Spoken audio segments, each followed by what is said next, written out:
Shalom, shalom, meus irmãos, tudo bem? Eu queria trazer para vocês um conceito hoje sobre o tempo, que eu acho que tem muito a ver com o que a gente vai começar a viver agora nas próximas parashot, que é sobre Pessa, né?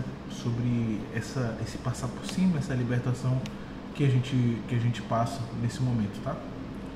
E porque é um tema bem importante, bem interessante, eu acho muito curioso, e que a gente pode até tratar ele um pouquinho levar ele mais para o lado filosófico, para um lado um pouco mais pensativo, de certa forma até meio disruptivo, mas que é bem comum em alguns mestres da tradição judaica de estudar sobre isso, sobre como o tempo não é linear. E isso é um conceito interessante, que se a gente não tiver um entendimento básico disso, a gente não consegue entender com profundidade o que realmente acontece nas festas que vivemos, nos shabbats que passamos, de alguns momentos e ciclos de nossas vidas que a gente acaba se batendo com coisas que como se repetissem, né?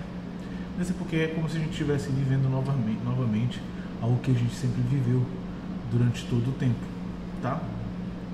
Mas isso é um conceito interessante para ficar bem mais simples até de se entender, talvez. Vamos lá. A gente tem costume de entender que o tempo ele é linear. Então, que o passado é passado, o presente é presente e o futuro é futuro. Mas a tradição mística judaica não vê dessa forma.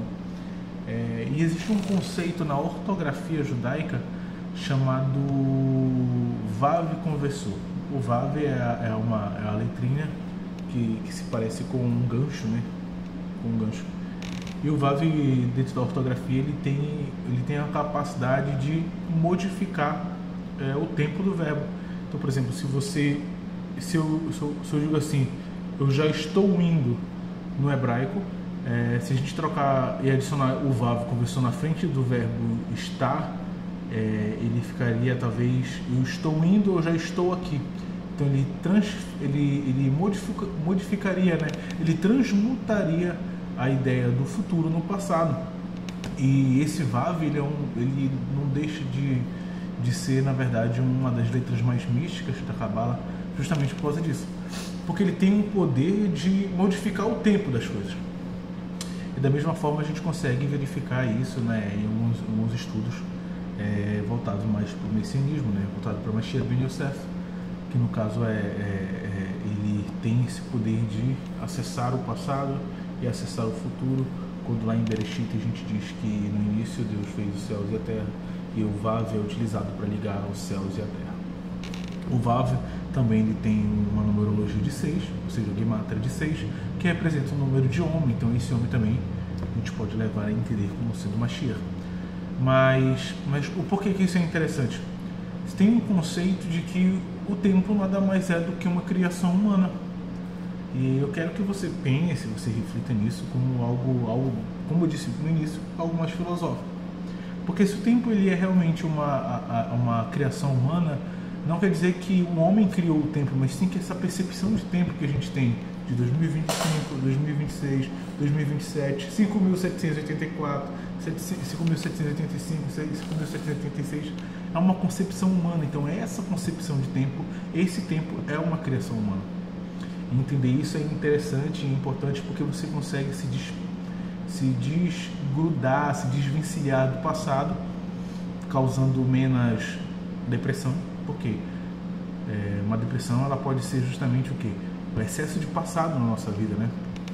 E também tu consegue se desvincular e se desvincular, como é que eu posso falar assim? Se desvencilhar do futuro. E aí te causa menos ansiedade.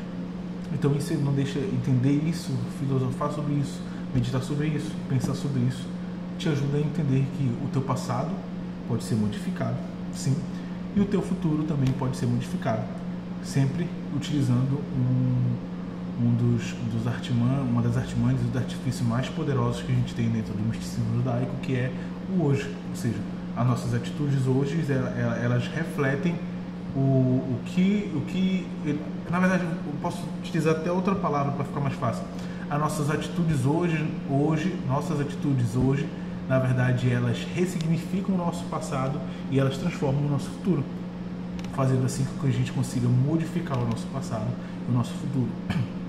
Porque se eu decidir criar algo hoje para mim não cair num erro no passado, aquele meu erro do passado automaticamente se transformou em um aprendizado, ou seja, a gente ressignifica o nosso passado e assim a gente muda o nosso futuro para não cumprir o nosso erro.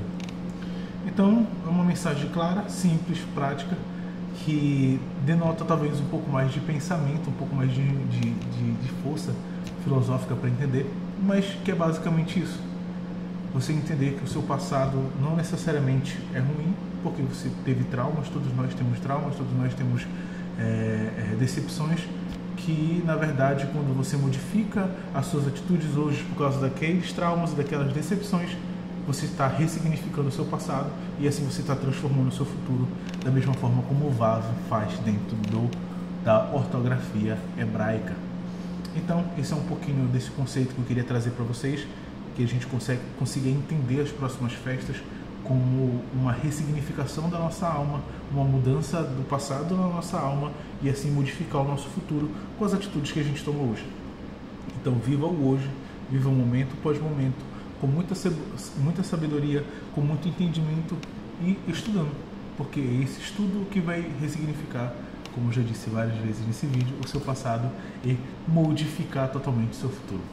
Então, sim, o tempo ele não é linear e a gente consegue acessar o nosso passado, o nosso futuro, modificando e trabalhando o nosso presente. Que as bênçãos do Eterno e a luz infinita brilhem em sua casa, hoje e enquanto tempo Ele quiser. Amém.